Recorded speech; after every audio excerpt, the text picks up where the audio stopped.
Okay, hello everybody. Today we welcome multi-platform seller and list perfectly user Abel's Treasures to the show. Thanks for joining us, Abel. Yeah, thank you for having me on. I'm excited about this conversation. Yeah, Great. thanks for being here. Yeah, What did you do before selling online, Abel? yeah, that's a good question. What I did before selling online, I actually worked for a financial company Oh, where we talked about 401ks, defined benefits, pension, all that kind of good stuff, that boring stuff. I was also currently, right, when I say currently, in 2022, I was a bookkeeper for a small business. And I love that because it taught me a lot about small business. And that kind of takes me to where I am today in reselling. So all of those experiences have helped me continue to build my reselling business.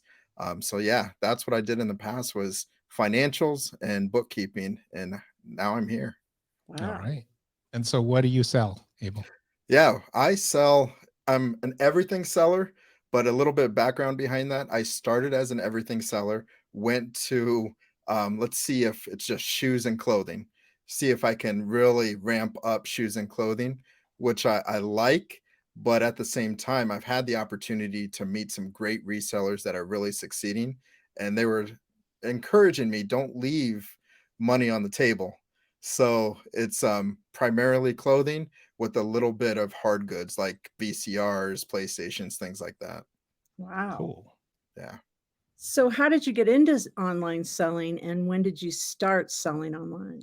I like this story because it's a family thing. My uncle was trying to get everybody to resell on eBay pretty much. He's like, okay, look what I sold. This is what I made for it, and this is what I paid. And as we talk about, as I hear in the community, reselling can be lonely when you're just listing things like Yeah. that. So I think that was one of the reasons why he wanted some partners in crime, as we say. So I started thinking about it, but never took action on it. And maybe 2 years later, I finally listed my first item, and, that's how I was able to get into it, was my uncle was continuing, "Hey, you should try this." And then I flourished from there. Nice. Yeah. And so what is that first thing you sold online? That's an interesting story. So tell us about that. The first thing I sold online, and this is when I was dating someone, we sold a couch. And from that couch, it was approximately $35. It's been a couple of years, right? But from there, we just continued to build. Don't take a loan or don't take money from work. We just kind of built from there. So then we started going to garage sales, researching on YouTube, Rally Roots, all of these different people of what they were looking for. And then that's what we started looking for. Felt overwhelming at the beginning, but that one step at a time really got us there. And then now I'm flourishing and taking it from there. That's Awesome. So amazing. that couch built your online business basically. The couch built the online business. And I love that story because it's just one item. We even put it on Facebook. So it wasn't even eBay. From that, then we sold the first item on eBay was a Fitbit.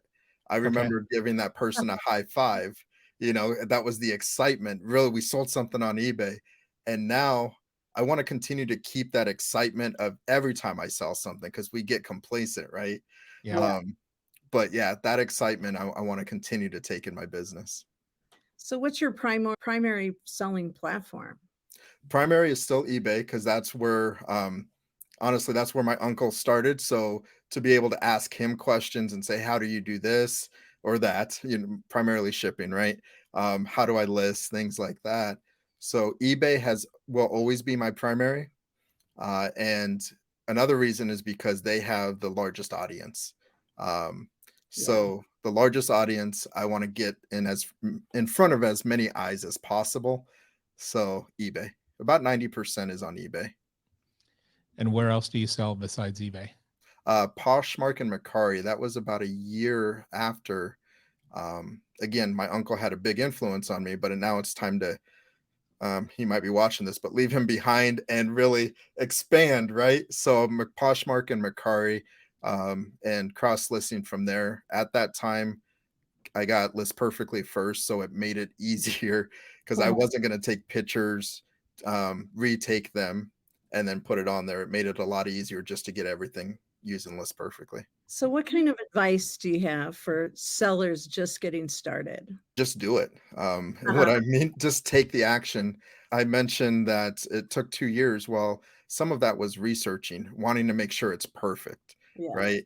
I wanted to make sure I was getting the right items, all of this stuff. Well, really the great lessons is when you're doing it, when you're making those mistakes. yes. And yes, they can be expensive at times, but by taking that action, that's how I got to where I'm at now versus being an analysis paralysis and researching too much.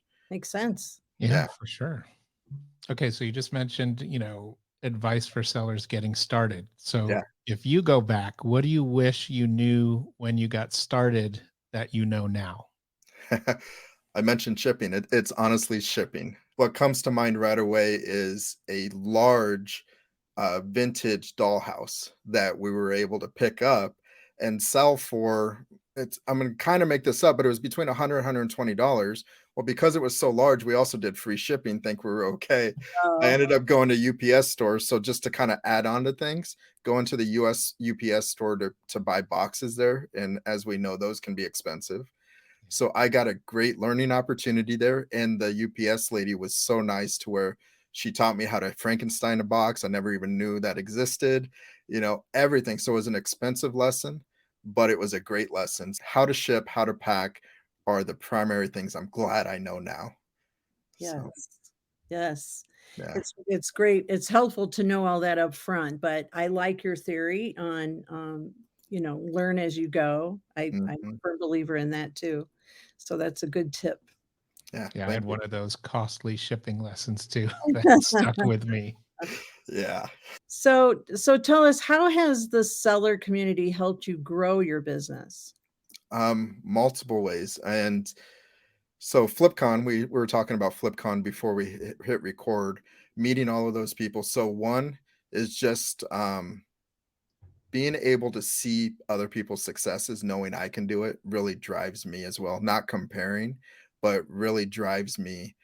The other thing is meeting some of those people. They actually reached out to me and say, "I see, I see you're listing this way. I recommend you actually create the board. It'll increase your listing speed." Um, I actually have a mentor too, a friend as well that um, has helped me. I already mentioned it. I was doing primarily clothing, and they're Mhm. like, "Don't leave money on the table." And he's encouraging me to pick up some items, and we've had a great discussion. I didn't even know the reseller community existed, honestly, 2 years ago. Now it's amazing about the amount of people that are encouraging me, and then also I'm able to encourage people to, we can do this and we can do this full time. So it's just a blessed community and I'm glad I'm in it. Love that. Yeah, Yeah. that's great. And what type of seller events have you attended? And do you participate online in the seller community? How do you participate? Yeah. The seller event the first one was FlipCon. Yeah. Yeah. And it was amazing. First time I ever went on vacation by myself too, Oh, so okay. I've had all kinds of experiences that at that time. I've had a few of those people on my podcast as well, and so those connections continue to build, um, and the way we connect is really my is Instagram. Um, People have asked me questions, I've reached out to them and asked them questions, or sometimes it's just a matter of like I mentioned before, reselling can be lonely when you're listing by yourself. I've had the opportunity to just be on a FaceTime or Google link and list at the same time, not on YouTube or anything like that, but just list and have conversations and grab little nuggets from each person. Wow, you have your own listing party. Yeah. And I want to get into the listing parties. They haven't worked with my schedule yet, but I'm determined to Do get into the listing party and just listen and take in all that yeah, knowledge people have. that Joining listing parties, or are you interested in hosting? I'm both. I'm Okay. interested in joining first, learning, and then jumping in. And again, I'm somebody who enjoys helping or supporting somebody. Yeah. So yeah, it's a little bit of both. Well, we do some nights and weekends, definitely interested in more. Yeah, a lot of them right now are, pretty much during the day, but if you want to do something at night, there's definitely other sellers that are interested in nighttime and weekend listing parties. Yes. Okay. Yeah, because I love hearing ideas and I Yeah. love providing my support to them or giving my ideas and let's find out what works. Yes. And Love they're that. great too. Dana will tell you they're great too because they'll have a topic, but they'll usually branch off into something else. So Right. that's the cool thing about it. Yeah. Yeah.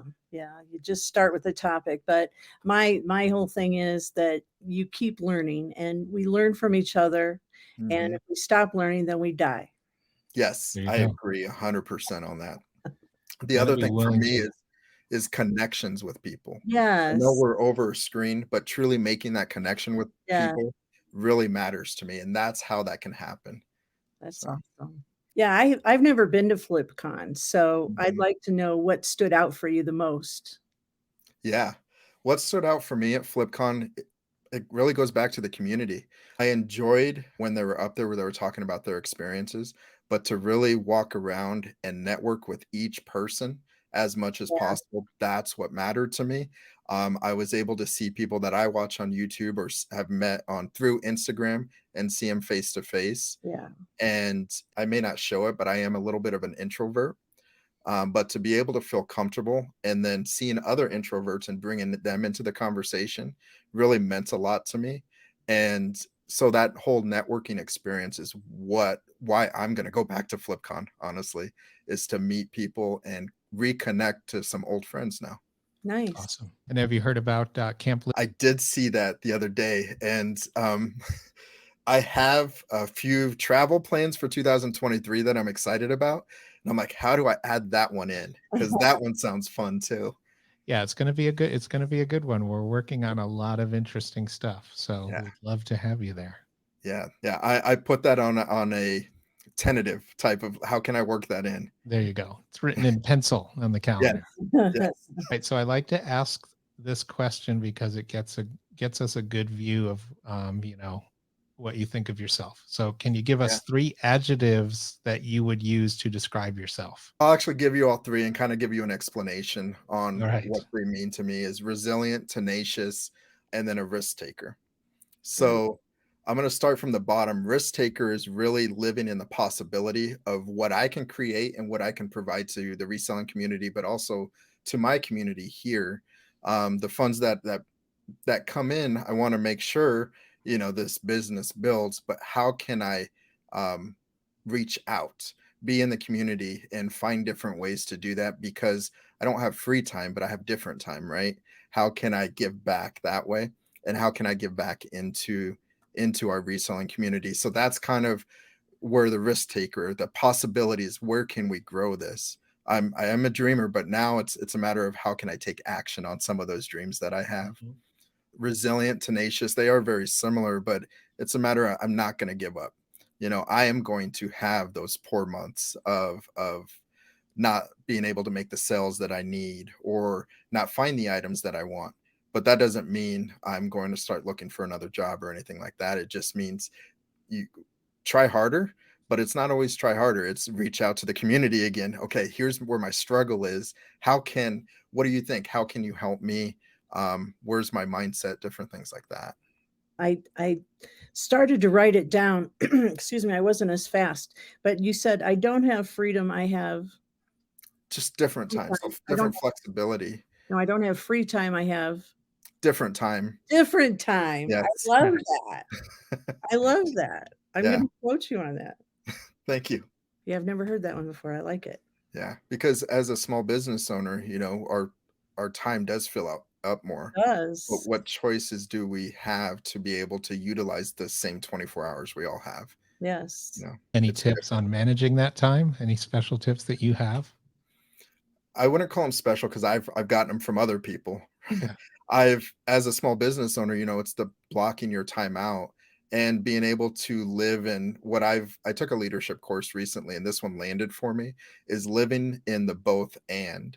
So one of my mentors is a reseller as well and as I call him, he's packing items at the same time as he's having a conversation with me. And he Mhm. respects me enough to let me know that, but Mhm. he's able to mentor me as well as complete his activities in his business and Mhm. he's living in that both and in joy and possibility things like that.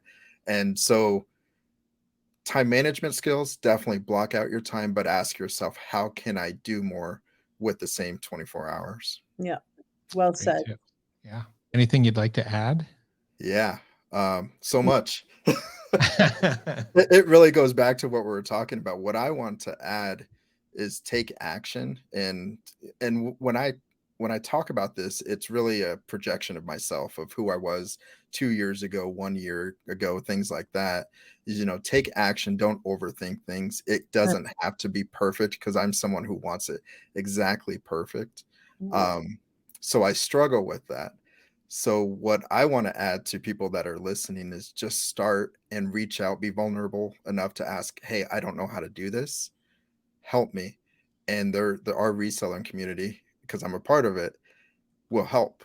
There's so many people out there that will help you. You just have to find them. So mm, that's what I would add. Yeah, that's great. that's well said. Thanks for joining us today, Abel. I really enjoyed this. I think that our community is appreciative right now because you shared some great information, and I'm very proud of you. And I bet your family is very proud of you too. Thank you. Thank you very much. And again, thank you for having me on. This was a blast. So thank you. All right. Thanks so much, Abel. And I'm sure that we will talk again. Oh, we will.